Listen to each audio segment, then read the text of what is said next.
local rice beer, but anyway, it's all Bergat smell, sir.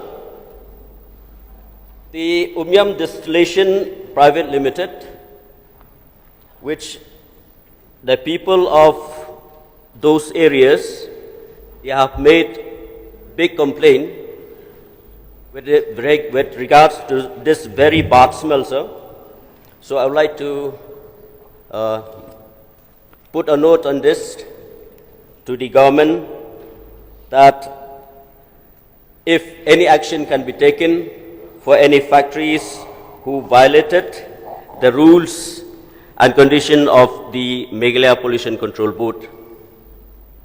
Of course, people are suffering, and we still, up till now, we are suffering, sir. So health issues must be the top priority. So I would like to